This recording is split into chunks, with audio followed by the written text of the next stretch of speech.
Na semana passada, né, a gente bateu um papo ali e falamos um pouquinho sobre aspectos gerais ali das síndromes pós-Covid e pós-vacinal. E quando eu falo, né, em síndrome pós-vacinal, eu apenas estou me referindo a uma síndrome clínica já descrita, né? Então, aqui a gente não entra em discussão política, até porque não vem ao caso, né? Eu sempre falo que o meu paciente ele está ali sofrendo, tem alguma coisa e eu tenho que tratar. Então, a gente parte desse ponto, porque eu sempre gosto de ajustar o nosso olho, ajustar a nossa comunicação, porque senão aqui o chat fica assim sempre. Vacina não, é outro. Vacina sim. Vacina mata, outro. Vacina. E, na verdade, a gente aqui quer dar suporte para o nosso paciente. Então, só fazer esse ajuste de olho, te dar boa noite e, né, acho que essa é a nossa hora agora de falar um pouquinho mais de tratamento, né? Essa é a ideia. A gente falou um pouquinho dos aspectos gerais e hoje vamos meter bronca e falar dos pilares do tratamento, certo? Perfeito, né? Semana passada a gente falou um pouquinho enfim, dos aspectos gerais, fisiopatologia, inflamação. E aí hoje a gente ficou de falar, de entregar aqui quais seriam os tratamentos, tanto para síndrome pós-Covid quanto síndrome pós-Covid, né? De vacina. Nós estamos aí esperando o senhor nos contar a sua experiência tão vasta, né? E queria lembrar que no próximo Congresso da Longevidade Saudável, que deve ocorrer agora a partir do dia 27 de novembro, você vai participar como um convidado para palestrar numa mesa bem interessante, junto com o Dr. Ribas, junto com a doutora Cibele, e eu vou estar lá mediando essa mesa. Então, quem está nos assistindo aqui estão convidados para participar, vai ser bastante interessante esse tema aí tão atual e tão importante, né? Não, perfeito. A gente vai, eu acho que pela primeira vez, né? Eu não vi isso num congresso ou num encontro de medicina, pelo menos aqui no Brasil, sem ser um encontro específico.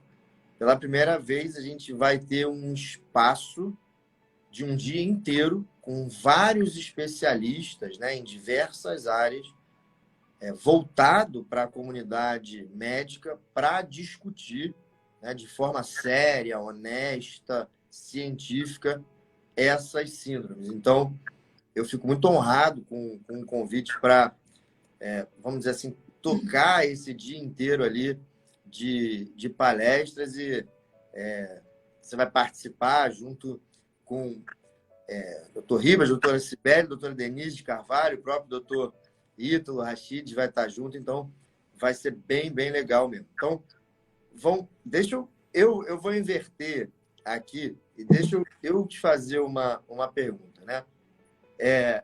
Eu estou aqui numa fase, assim, em que eu brinco que as pessoas que chegam no meu consultório, elas já estão, de certa forma, refratárias. Hoje em dia, como eu virei uma espécie de referência assim, no tratamento da síndrome pós-Covid, é muito difícil um paciente chegar para mim sem ter passado por 2, 3 médicos antes, né? E, obviamente, fica muito mais difícil o tratamento, a gente tem que lançar mão de muito mais coisas, mas eu queria te perguntar, assim, o que você tem visto, só para a gente começar aqui, dos pacientes que, enfim, né, se queixam ali dos sintomas da síndrome pós-Covid, que são vários, são inespecíficos, mas o que você mais tem visto, o que mais tem chamado a sua atenção na prática? Olha, eu não sou especialista nisso, né? Mas a gente não tem como, você recebe isso diariamente no consultório.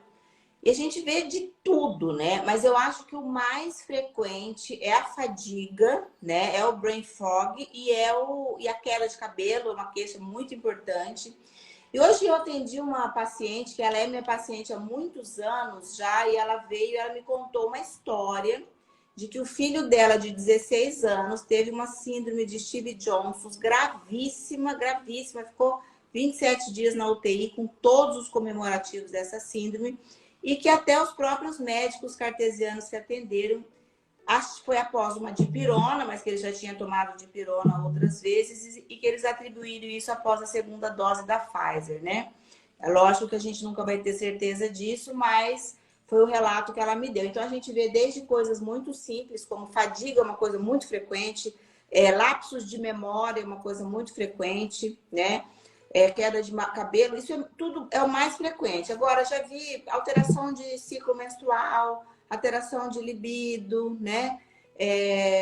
Então, a gente desencadear doenças autoimunes, né? Desencadear, abrir diabetes, já vi também, pós-Covid. Então, é uma gama, né, de comemorativos. Mas acho que o mais frequente realmente é a fadiga e os lapsos de memória, né? Eu concordo plenamente. Assim, eu acho que a síndrome pós-Covid, né? E aí eu quero chamar a atenção de uma coisa importantíssima, importantíssima. Antigamente, e isso é um conceito que já está ultrapassado, e eu queria que o pessoal que está assistindo prestasse atenção nisso que eu vou falar, porque isso é um conceito novo.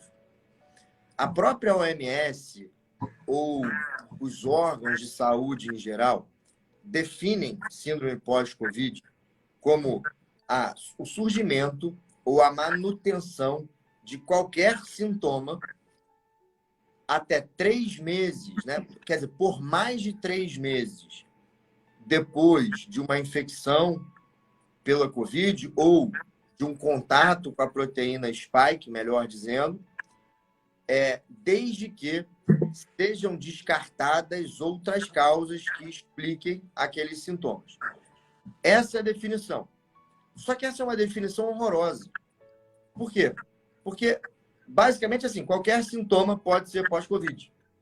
E eles colocam como um nexo causal. Olha, tem um sintoma, surgiu depois da infecção, não pode ser explicado por outra coisa, então é síndrome pós-Covid. É síndrome pós-Covid, né? É assim que eles explicam.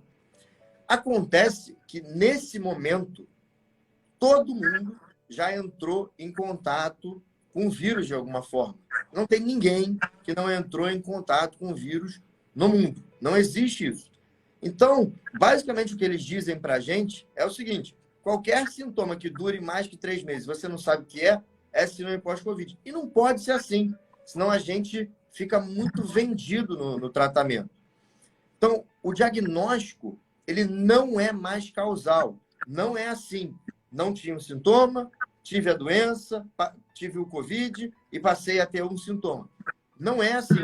O diagnóstico, ele é sindrômico. E é exatamente isso que você falou. Assim, eu preciso ter um conjunto de sinais e sintomas, né? E dentre esses, fadiga e esses lapsos de memória, que a gente chama de brain fog, são, sem dúvida, os mais comuns, né? Acrescentaria ali como uma terceira colocação as alterações menstruais nas mulheres, concordo com você, dores, né? Pelo corpo que não podem ser justificadas por nada, e que são esquisitas, formigamentos, enfim, tudo isso muito comum. Mas eu queria aqui falar um pouquinho especificamente desses 2 sintomas que mais afetam as pessoas, que são fadiga e as questões da memória, né? Então, a fadiga, basicamente, ela tem uma definição também. E é importante que a gente tenha ali um norte. Porque, assim, fadiga não é cansaço. Fadiga não é o overtraining. Por exemplo, o overtraining, quando você para de treinar ou de fazer as coisas, você melhora. A grande característica da fadiga no pós-Covid, na verdade, essa é a definição mesmo, você ficar muito cansado para fazer coisas que você habitualmente fazia antes, né, desse período pandêmico, e que o descanso não melhora. Você pode dormir, você pode descansar, você pode fazer o que você quiser, que quando você estiver em atividade, você não se recupera. É uma sensação contínua de fadiga cuja recuperação não se dá com descanso. Essa é a principal característica, né?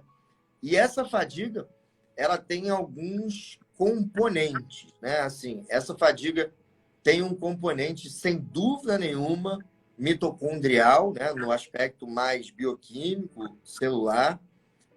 E muitas vezes essa fadiga é associada a uma doença chamada síndrome da fadiga crônica, que está relacionada à reativação de alguns vírus da família herpes, principalmente o Epstein-Barr, né? Então, quando um indivíduo ele chega com uma fadiga ali recente, a gente precisa fazer 3 coisas, na minha opinião. E aí eu quero te perguntar, obviamente a gente não vai ficar aqui muito específico nas doses das coisas e tal, mas eu queria te perguntar, porque você é especialista nisso, né? Na live passada, a gente falou, eu fiquei muito impressionado e interessado, né? Você falou uma coisa muito interessante, assim, na verdade, não tem nada mais importante do que o funcionamento celular para a nossa saúde, né? O bom funcionamento bioquímico da célula, sem dúvida nenhuma, é mais importante do que qualquer coisa. Qualquer estudo, qualquer trabalho, qualquer coisa que se fale na medicina, precisa ter uma base ali dentro da célula. Isso eu concordo sem dúvida nenhuma. E a mitocôndria é uma organela, sei lá, uma usininha ali dentro da célula que produz energia. E a COVID, né, na verdade, ela desencadeia um processo inflamatório que não deixa as mitocôndrias funcionarem direito. E aí, assim, não dá para falar em saúde mitocondrial pós-spike, sendo tanto COVID quanto vacinal, sem falar de desinflamar e de melhorar a saúde mitocondrial. E aí eu queria te perguntar, assim, quais as estratégias assim que você tem mais usado para essas 2 coisas, né? Desinflamar e /ou, porque não dá para separar uma coisa da outra, melhorar a saúde lá da mitocôndria. E aí a gente consegue, com isso, já melhorar bastante ou ter pelo menos ali, né, na minha prática, uns 80%, 80% de melhora com essas medidas da fadiga. Assim. O que você tem feito mais? Olha, eu vou dar minha humilde opinião, porque eu não sou especialista aqui, tá? Mas eu tenho uma visão muito particular a respeito do Covid, né? Eu acho que é uma virose que já tem inúmeros estudos que demonstram que ele promove uma senescência celular muito acelerada pela própria alta divisão celular das nossas células imunes. Essa alta divisão celular das nossas células imunes encurta os telômeros e promove ali uma população cada vez maior de células senescentes e de mitocôndrias também envelhecidas. E essas células senescentes e mitocôndrias também, mas principalmente as células, hoje a gente sabe que quando uma célula fica disfuncional, ela não morre, infelizmente. Ela começa a produzir algumas substâncias chamadas substâncias de fenótipo senescente, que são os SASPs, e mesmo para pedir socorro. Essas substâncias são citocinas inflamatórias, fatores de crescimento, tudo dentro das vesículas, né? E aí isso começa a extravasar para o extracelular e amplificar cada vez mais essa inflamação e esse número de células senescentes aí, né? Então, eu acho que esse seria um ponto de partida. Então, eu tenho usado muito hoje senolíticos e senomórficos, né? Quando a gente fala a palavra senomórficos, são substâncias que vão interferir justamente nesses SASPs, nessa sinalização, nas vias metabólicas onde esses SASPs agem, né? E tem alguns que eu posso citar aqui depois. E senolíticos são substâncias que fazem autofagia e mitofagia para eliminar o máximo possível essas células doentes, essas mitocôndrias doentes que estão contaminando aquele ambiente ali, né? Então, a gente pode citar aqui, tem desde medicamentos e fármacos, mas não fazem parte da minha prática clínica, Mas, por exemplo, quando a gente fala em senolíticos que fazem autofagia, mitofagia, eu tenho usado muito a quercetina junto com o fisetim, né?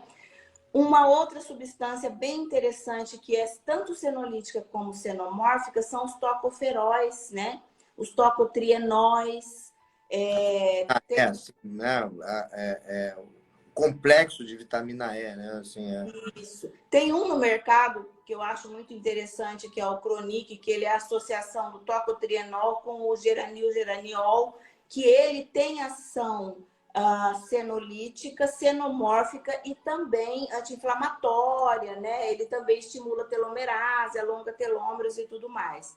A própria cúrcuma eu uso bastante, resveratrol tenho usado muito, coenzima Q10 com PQQ.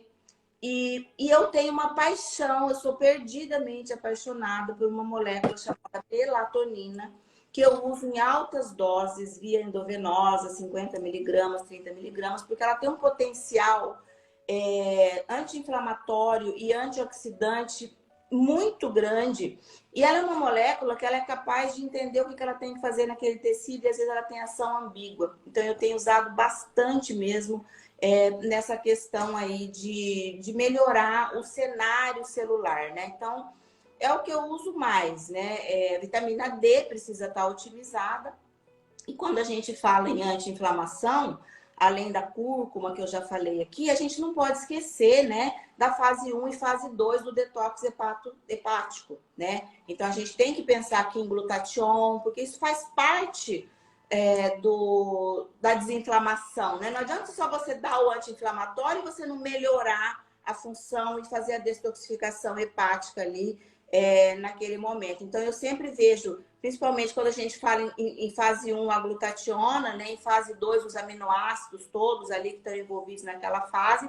E por último, eu faço a parte de nutrição celular, porque eu acho que o Covid ele dá uma consumida. Teve um monte de gente aqui perguntando, abaixa neutrófilo, abaixa, né? Eu canso de ver aqui leucopenia em paciente pós-Covid, consome realmente a pessoa. E aí aquela célula sem nutriente, não adianta você dar o hormônio, dar o anti-inflamatório, fazer a detoxificação, que ela não vai responder. E quando eu falo em nutriente celular, eu falo nas vitaminas todas da família B, todas as 8, vitamina C, os aminoácidos essenciais, o PUD. Então, assim, eu tenho muita dificuldade hoje de individualizar. Eu preciso enxergar o todo, né? Mas eu acho que essa linha que a gente fala dos geroprotetores, que a gente, né, tem muita coisa para ser dita, mas acho que eu falei os principais aqui, que seriam o resveratrol, a cúrcuma, a melatonina, a Q10, né?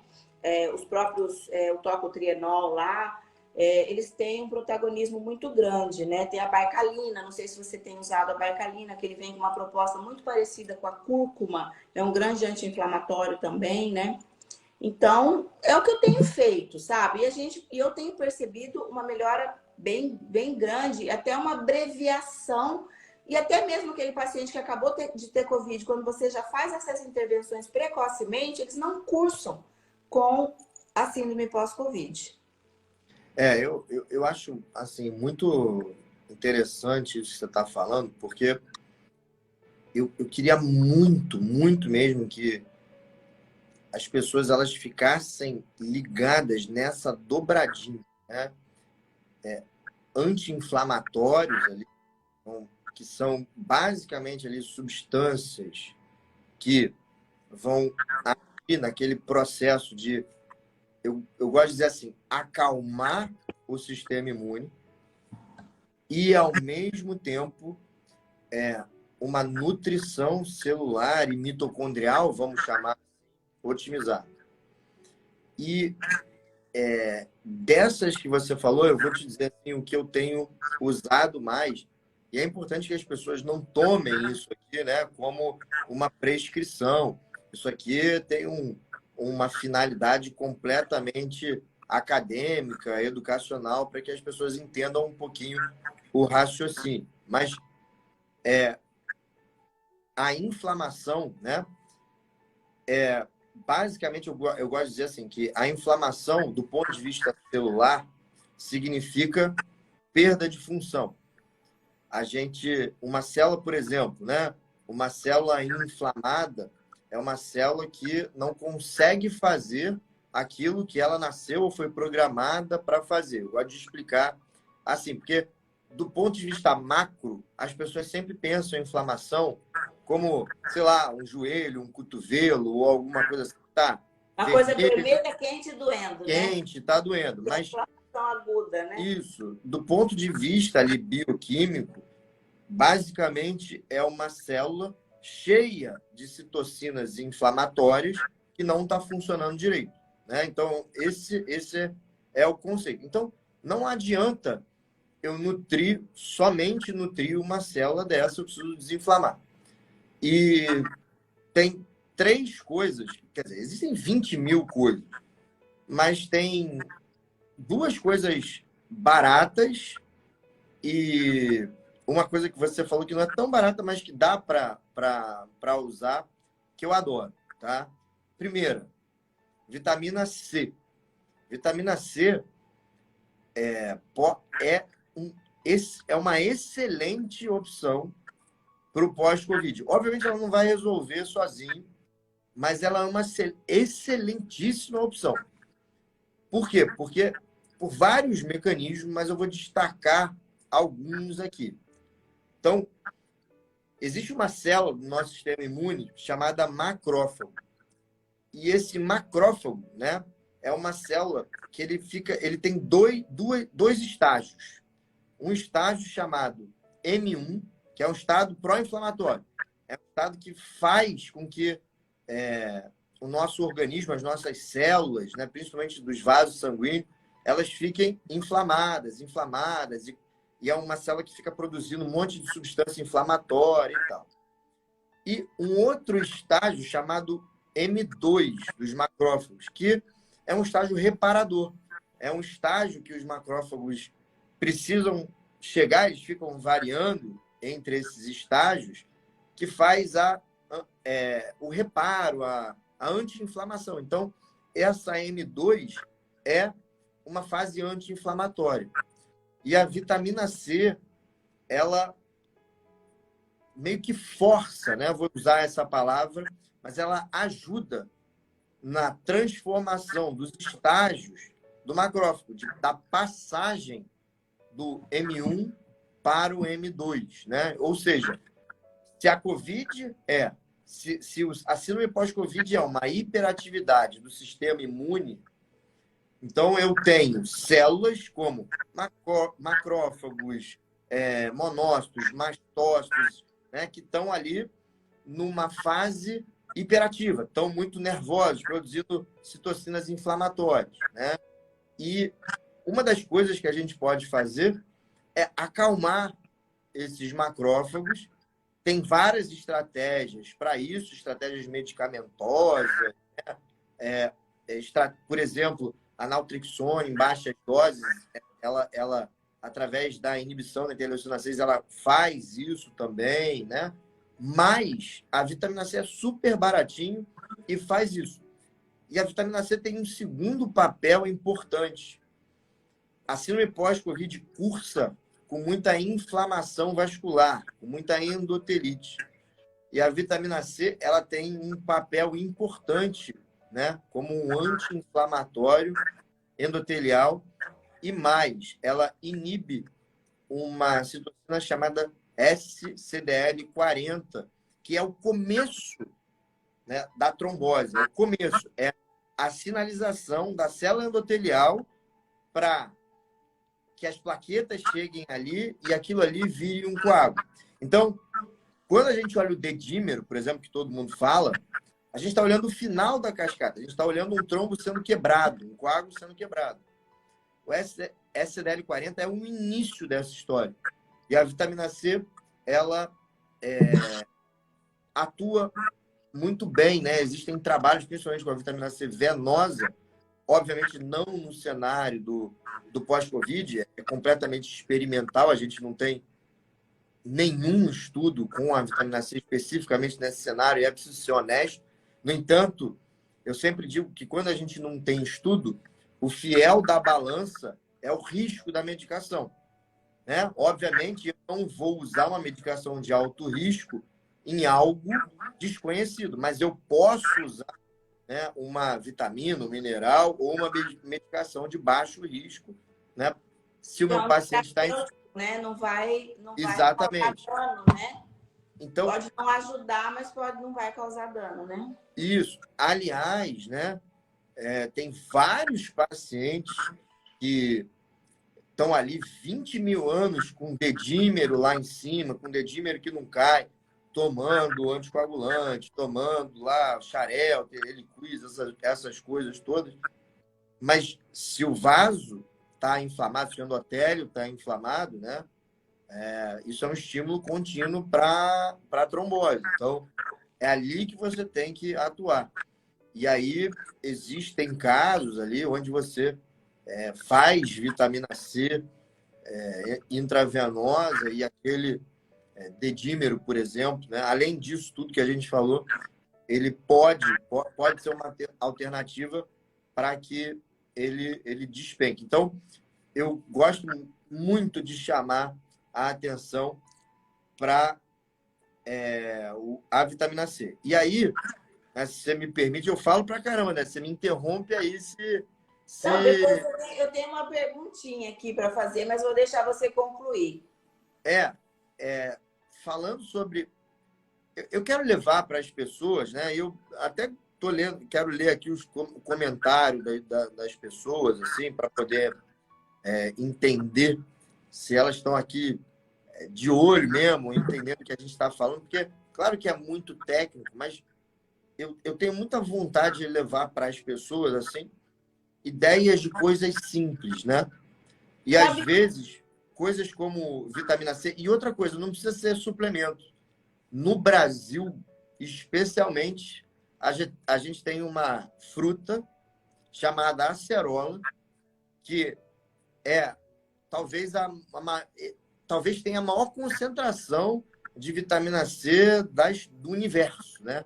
Assim, ali 100, 200 ml de suco de acerola por dia te dão quantidades mais do que suficientes para vitamina C, de vitamina C. Claro que você pode suplementar, mas a gente tem isso naturalmente também. E aí, assim, né?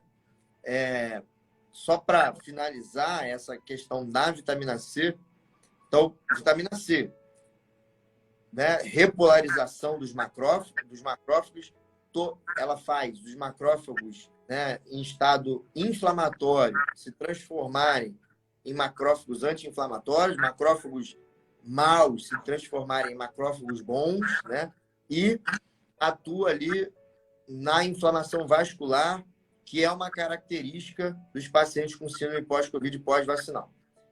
E aí eu já sei, já de antemão, eu sei que se tiver médico, estudante de medicina aqui, eles vão ter ouvido, né? Vão ter escutado na faculdade ou em congressos a seguinte frase: esse negócio de vitamina C não existe, sai tudo pelo xixi, né? Isso aí é coisa que botaram na sua cabeça.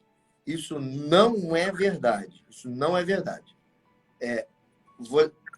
Obviamente, né, que você, depois de uma dose oral, por exemplo, você absorve um pouco de vitamina C e aquilo que você não absorve sai pelo xixi.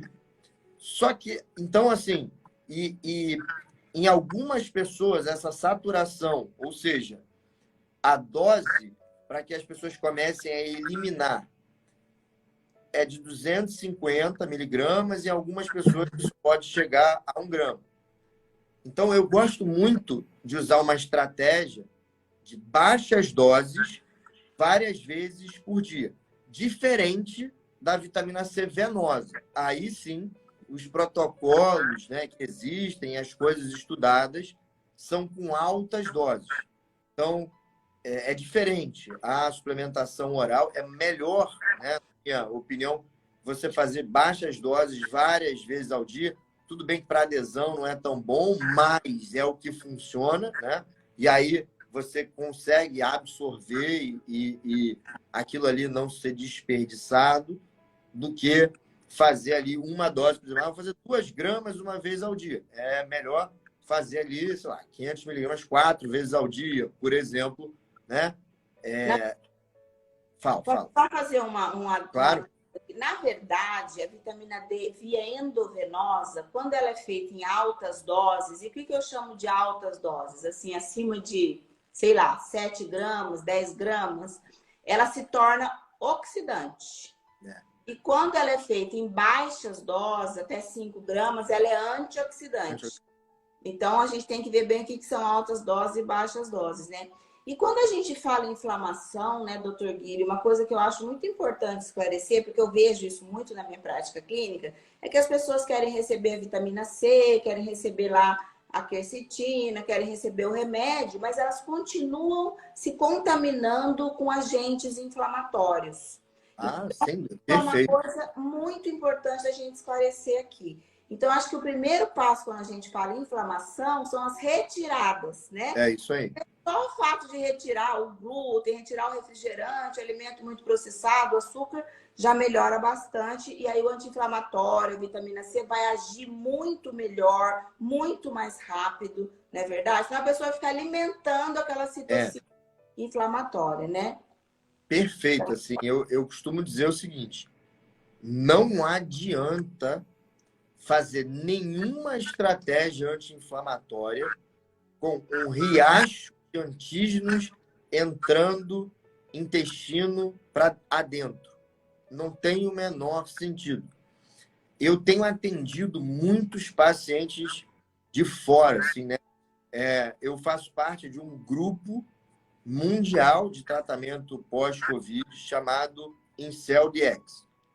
E esse grupo montou um ambulatório mundial. Obviamente, a gente não pode prescrever, eu não tenho como exercer a medicina em outros lugares, mas a gente geralmente chama um médico, um primary care doctor de um determinado país, né, junto com o paciente e faz um aconselhamento. E a gente tem dados de quase 30 mil pacientes, né? E é muito diferente, por exemplo, um europeu que tem uma dieta mais mediterrânea, por exemplo, do que um americano comedor de hambúrguer. A taxa, com o mesmo tratamento, a taxa de refratariedade no americano, né, que come mais junk food, é muito maior, né?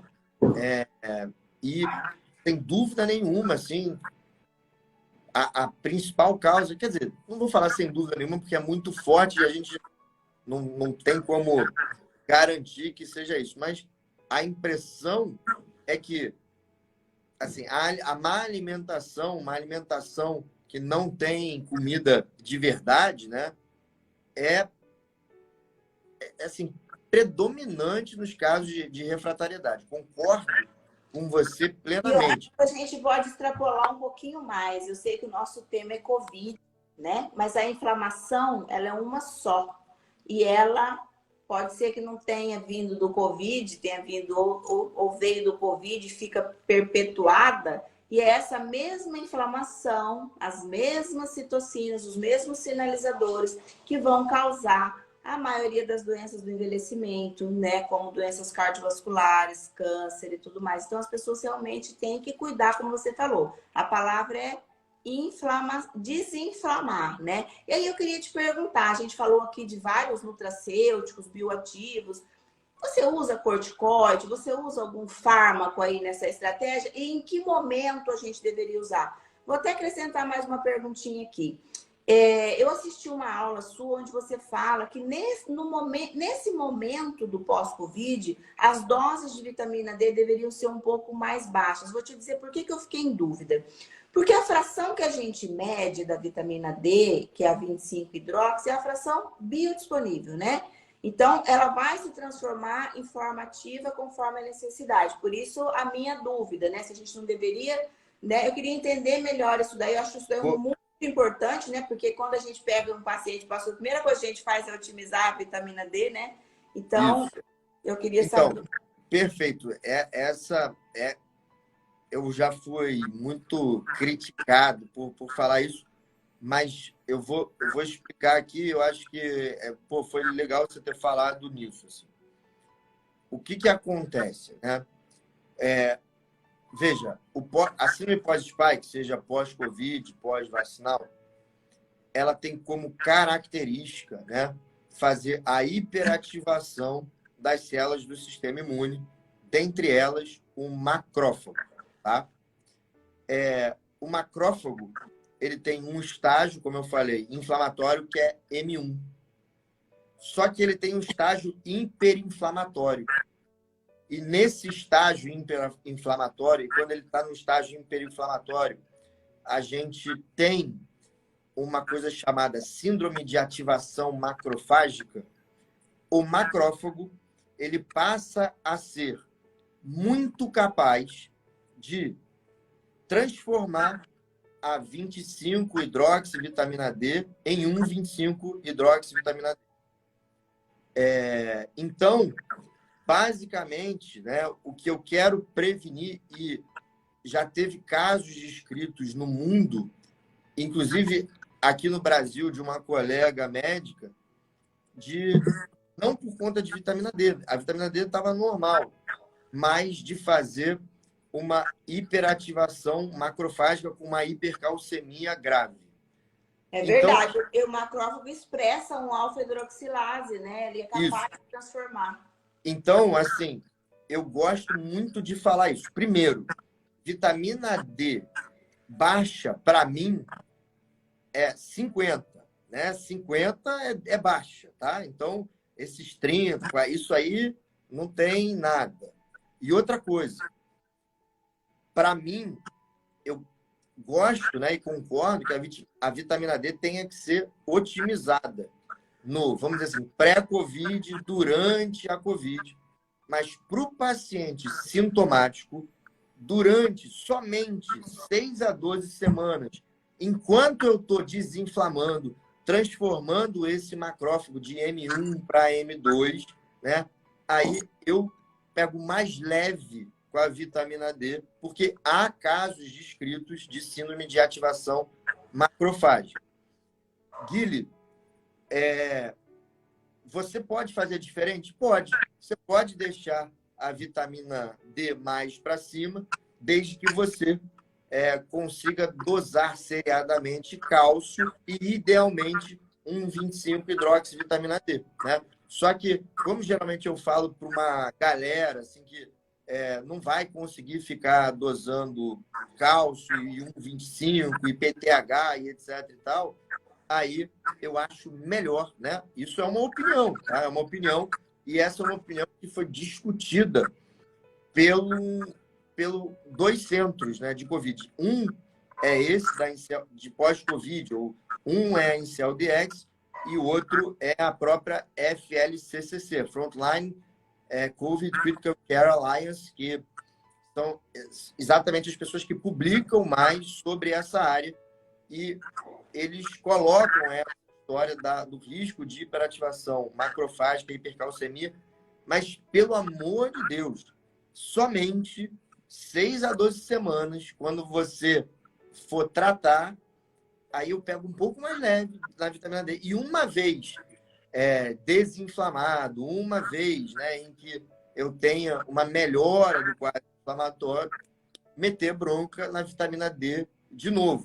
Porque hoje em dia, quando a gente escuta essas coisas, né, eu falei exatamente assim para todo mundo, que é uma postura, enfim, racional, que merece ou não discordância, mas eu já ouvi falar, não, o Guilherme falou que a vitamina D tem que ficar baixa, tem que ficar deficiente, e etc. Tal, que não é isso. É apenas no período de 6 a 12 semanas, enquanto eu desinflamo, né, pelo risco de hiperativação macrofágica, eu pego mais leve.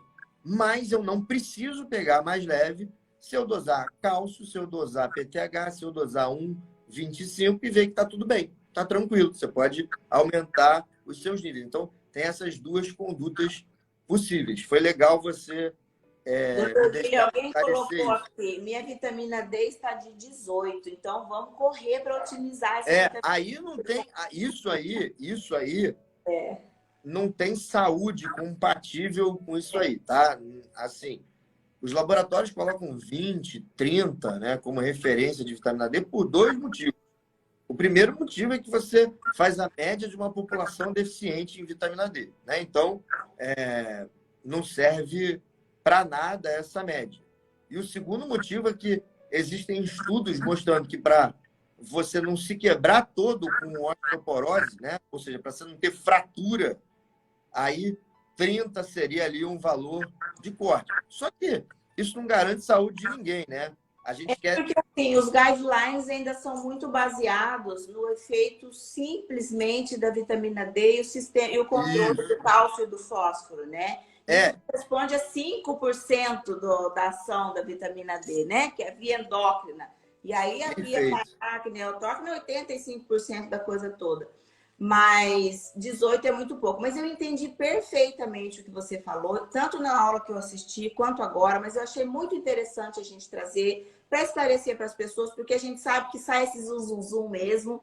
E eu acho que o É, que você falou faz todo sentido, porque os macrófagos expressam uma alfa-hidroxilase, e se você tem uma superpopulação de macrófagos, eles podem fazer isso, principalmente em pessoas muito magras, né? Que é elas isso vão aí. acumular vitamina D lá no tecido adiposo. Então, pessoas muito magras, a gente tem que ter mais cuidado com vitamina D também, né? Com a dose e tudo mais.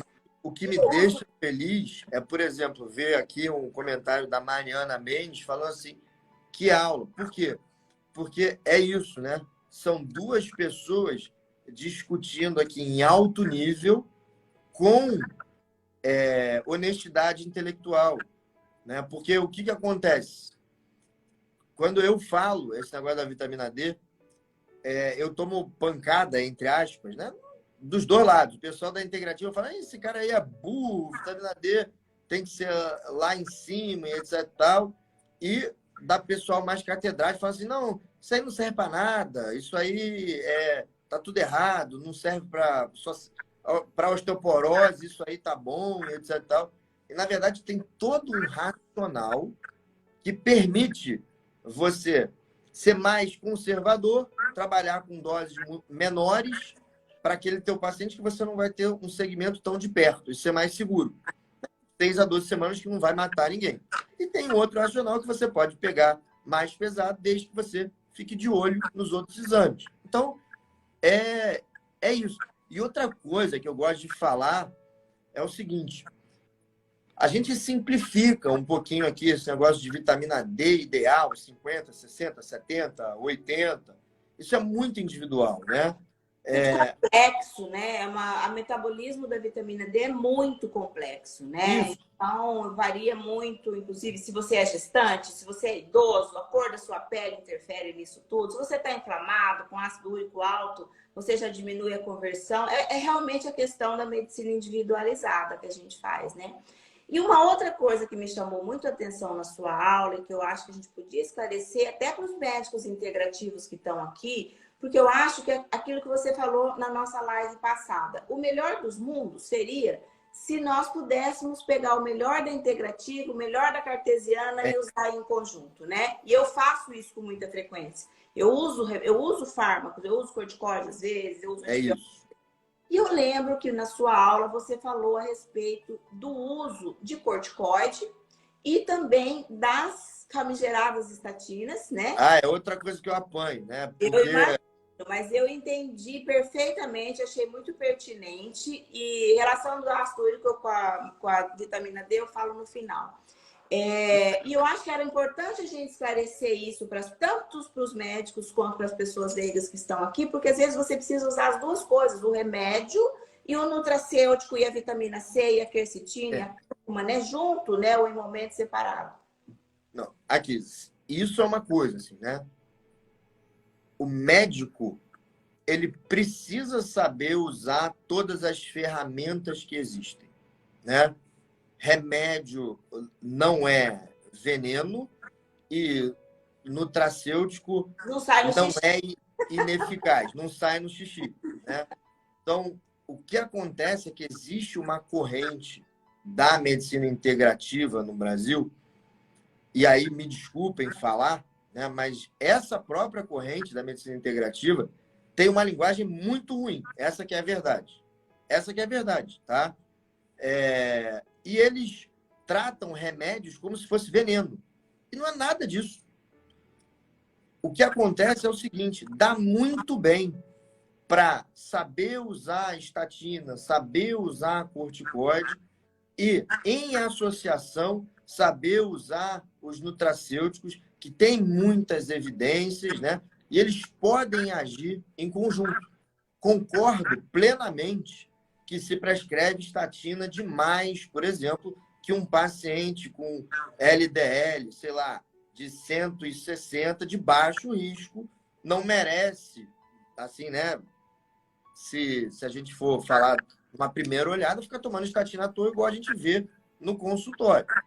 Agora, entendo, né, que em algumas situações, pacientes de alto risco, né, cardiovascular, ou em situações específicas, onde eu tenho muita inflamação vascular e estudos, tá?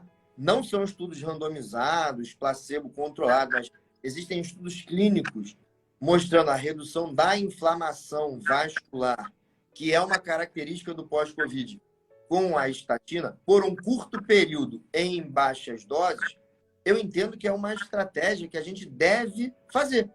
E aí, fazer, como eu digo, protegido, né? Uma coenzima Q10, por exemplo, cai muito bem. Então, não tem sentido a gente ficar brigando e a gente ficar tratando as coisas como veneno sempre. Não existe isso, tá? Cara, anticoagulantes, estatinas, tem estudo com 10, 15, 20 mil pacientes. A gente pode criticar os estudos, mas eles têm sim o seu lugar, tá? E no pós-Covid, principalmente estatinas de menor potencial, né? Hipolipemiante, porque a gente quer usar ela com um efeito pleotrópico dos vasos, a gente quer usar ela como anti-inflamatório e por um curto período, de 6 a 12 semanas, é uma estratégia que pode muito bem ser associada aos nutracêuticos. Então, essa síndrome pós-Covid, ela é o maior exemplo, na minha opinião, da medicina que eu acredito, que é a medicina que une, né, a medicina mais clássica, a medicina que a gente aprende na faculdade, com a medicina que está meio escondida ali da faculdade, mas que tem muita coisa boa, que é a medicina ali mais funcional, né? Eu não gosto muito desse nome integrativo, porque ele fica muito associado a essa linguagem, e o próprio CRM não gosta desse nome e tal. Então, eu acho que a gente precisa tentar unificar isso, e o pós-Covid ajuda muito. O pós-Covid você usa, né? Eu, particularmente, uso muito a combinação de medicações, como a estatina e o corticoide. Não existe anti-inflamatório melhor do que o corticoide. Pode falar o que quiser. Em termos de eficácia, não existe. Não existe nada. De potência, né? De potência. Né? De potência. Né? Acho que pode até ter outros semelhantes, mas de potência, se você de potência. Coisa mais rápida, né? Exatamente. Às vezes o paciente está super inflamado, ele está super sintomático, principalmente, e há estudos, né, mostrando que baixas doses, mas aí tem que ser em baixa dose. Não é pulso, não é alta, não adianta fazer igual a gente fazia no Covid. Chama de baixa dose? 5 a 10 miligramas.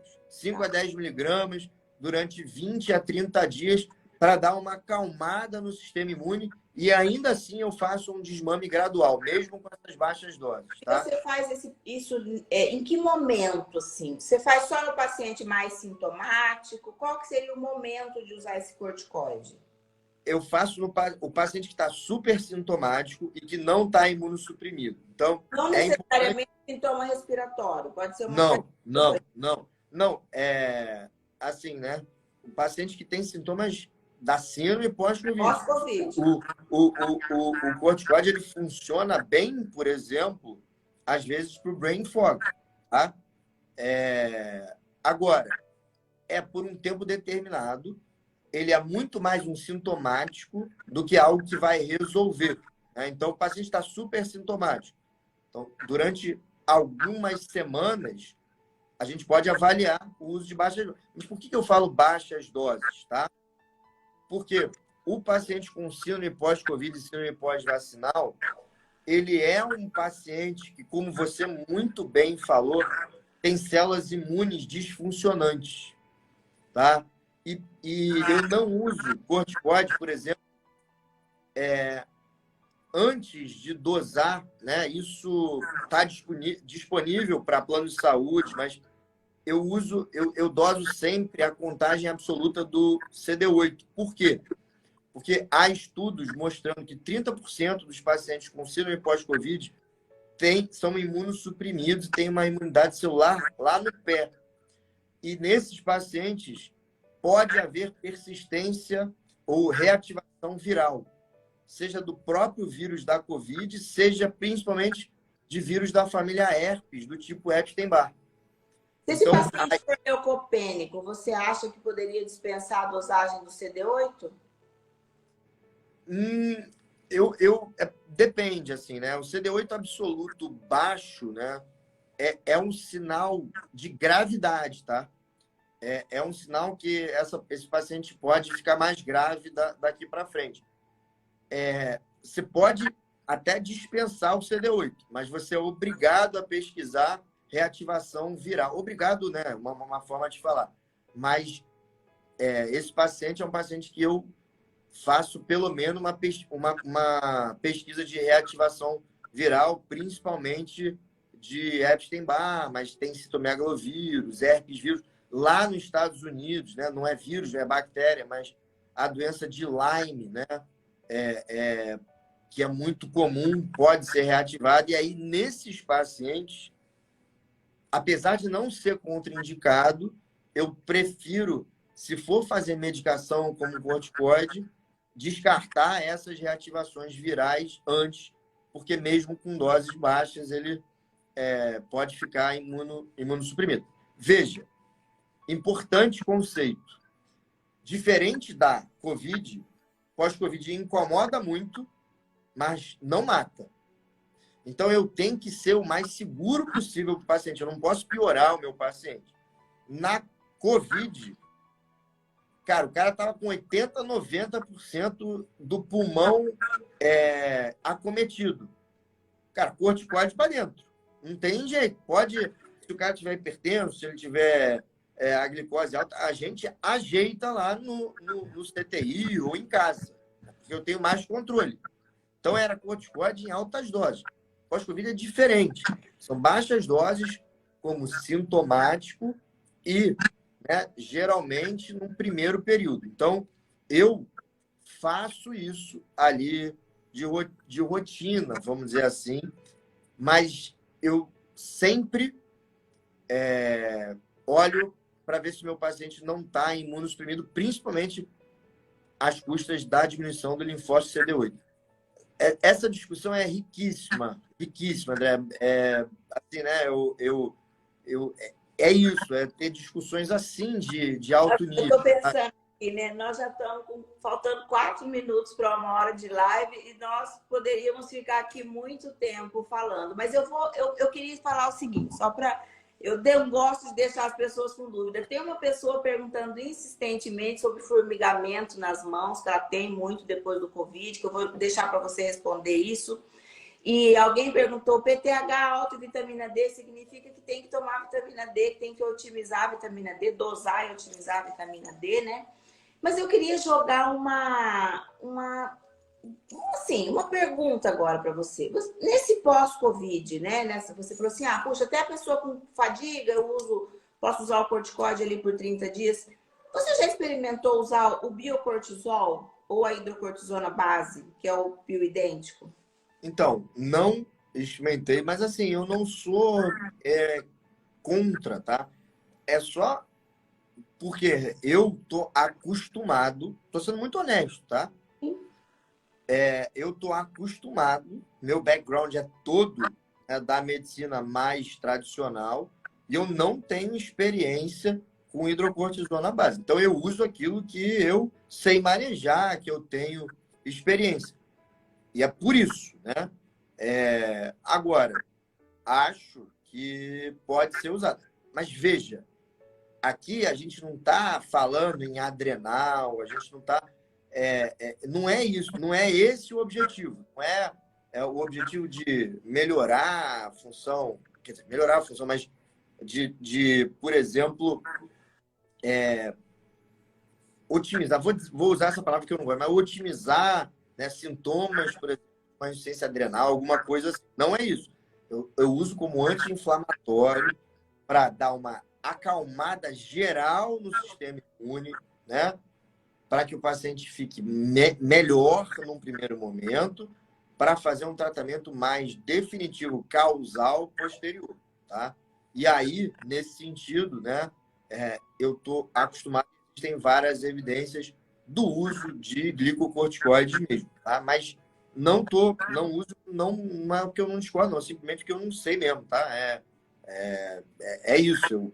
Eu vim de outro background e eu aproveito também as coisas que eu estou Olha, acostumado. apareceu uma pergunta bem interessante aqui, eu pelo menos achei. A mãe mantém um PCR alto de 67 depois, acho que de 5 semanas de corticoide, pelo que eu entendi, não sei se eu li direito, né? E a questão do formigamento, acho que você poderia também responder essas duas questões para a gente terminar. Vou responder e vou me dirigir aqui aos médicos. Eu tenho 2 medos nas pessoas tratando síndrome pós-Covid.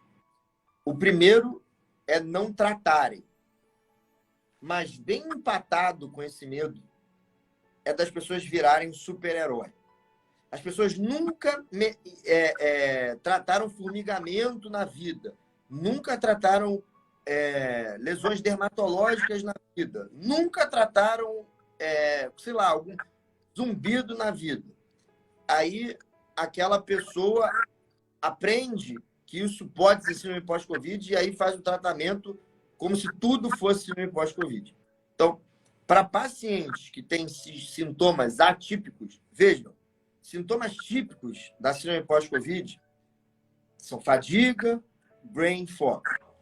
Se eu tenho formigamento associado a esses 2 sintomas, o meu tratamento faz sentido. Mesmo assim, um especialista tem que avaliar. Então, eu desencorajo, tá, completamente os médicos a ficarem se metendo com coisa que eles não sabem o que é. Se é só formigamento nas mãos, isso não é típico da síndrome pós-Covid. Pode ser? Pode. Aí, o que um médico que está tratando essa pessoa deve fazer?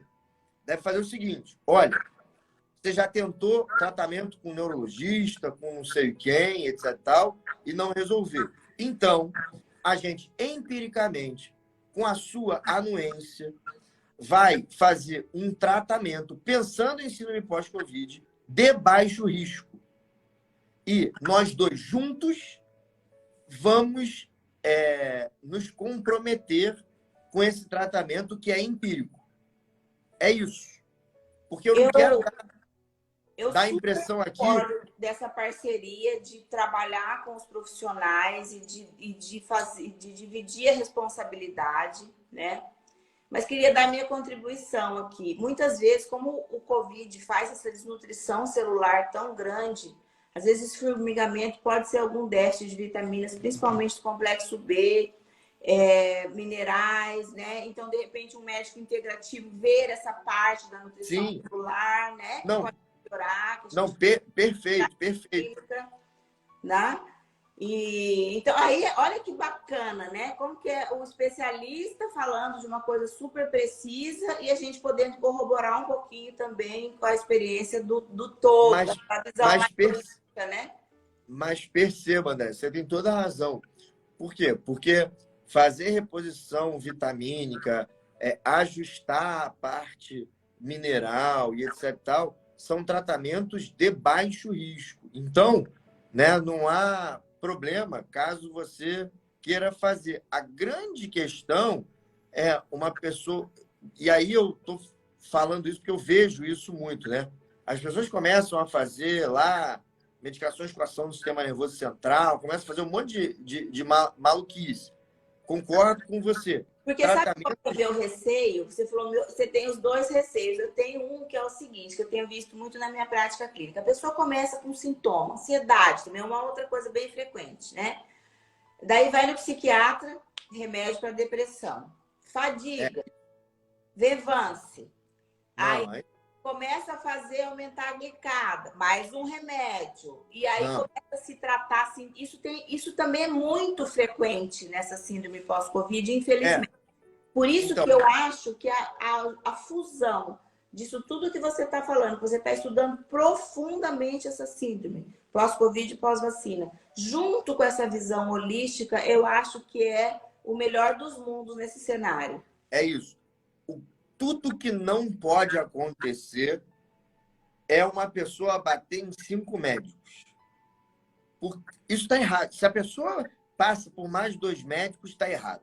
Não tem como, porque assim, o que eu quero, né, nessa minha jornada? Eu quero que esse diagnóstico seja assumido como um diagnóstico diferencial. Cara, olha, você pode ter, né?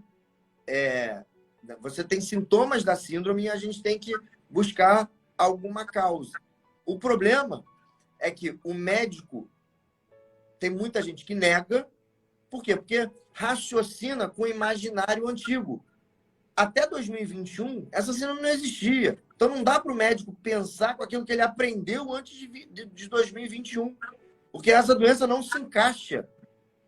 Se o médico não tiver esse diagnóstico na cabeça, for um médico tradicional, vai sair tacando Rivotril, Lexapro, um monte de Venvance, etc.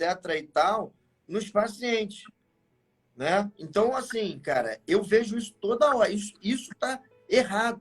Mas o que eu peço é, simplesmente assumam essa possibilidade desse diagnóstico. Né? E aí, façam o básico do tratamento. Ninguém está falando de nada de alto risco aqui. A gente está falando de nutraceuticos, a gente está falando de vitamina C, a gente está falando de ômega 3, a gente está falando de coenzima Q10, por exemplo, de resveratrol, de cúrcuma. Mas também falamos de corticóide, também falamos... mas a gente está falando de baixas doses de corticóide, a gente está falando de ivermectina, eu estou falando de vida, né? Das retiradas, então é o conjunto, né? Das retiradas alimentares, das baixas doses de naltrexone, por exemplo, que pode ser usado. Então, é a mistura. E aí, assim, tem que saber individualizar. E é essa que é a minha grande questão e a minha grande luta. Mas o mais importante, cara, é isso aqui. É essa discussão aberta, honesta, em alto nível. E sem nenhum tipo de preconceito. Eu fico muito feliz de ver uma médica da linha mais integrativa, mais funcional, né? Falando assim, cara, as duas medicinas têm espaço. Assim como eu fico feliz em ver um médico mais, vamos dizer assim, tradicional, começar a pesquisar e entender que nutracêuticos também têm seu espaço, inclusive com meta-análise, estudos duplo cego randomizados, com milhares de pacientes. A coenzima Q10 tem meta-análise com milhares de pacientes. Não são 10 mil, 100 mil pacientes, mas existe isso. Então, essa que é a grande discussão. É isso que a primeira barreira para a gente conseguir tratar é exatamente conseguir ter discussões como essa. E aí, eu vou... Aqui, né, a gente está estourando o tempo, mas eu vou falar 2 coisas importantes, né? Então, no domingo agora, eu vou fazer um simpósio ali em que eu gostaria muito que os médicos se inscrevessem, né? Porque é um simpósio voltado para SUS e para plano de saúde. Então, a gente vai falar do tratamento mais básico, mais acessível para a população. E, além disso, né? E mais importante é que em novembro a gente vai ter uma mesa lá no Congresso da Longevidade Saudável, né? Capitaneado pelo Dr. Ítalo Rachid, em que a gente conseguiu o espaço, e isso me deixa muito feliz, né? Ter sido chamado para, vamos dizer assim, ficar ali como um preceptor, né, guiando ali uma discussão só a respeito de síndrome pós-Covid e pós-vacinal.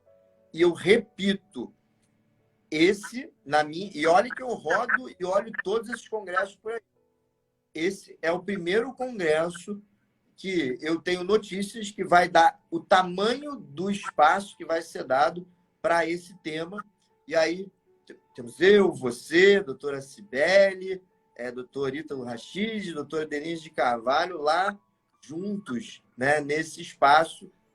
E eu oriento muito as pessoas a irem, porque, obviamente, isso não vai ser só isso discutido, né? Vai ter todo um congresso, vários convidados internacionais, a gente vai ali aprender bastante, né, sobre essa parte da medicina mais funcional. Eu também acho assim, que os médicos eles estão muito ainda atrasados nesse conceito de longevidade lá nos Estados Unidos, né? Fora do Brasil é muito forte e que parece assim um tom meio pô, isso aí não serve para nada, mas tem muita coisa bacana nisso também, né? Então a gente vai estar lá juntos. Isso é um convite mais do que especial para o pessoal ir lá para o Instagram da Longevidade Saudável, né? @longevidade saudável, para se inscrever e ir lá no Congresso em novembro. A gente vai estar junto presencialmente lá. E, né, se você quiser aprender ali um tratamento básico e for médico, domingo a gente vai fazer esse simpósio.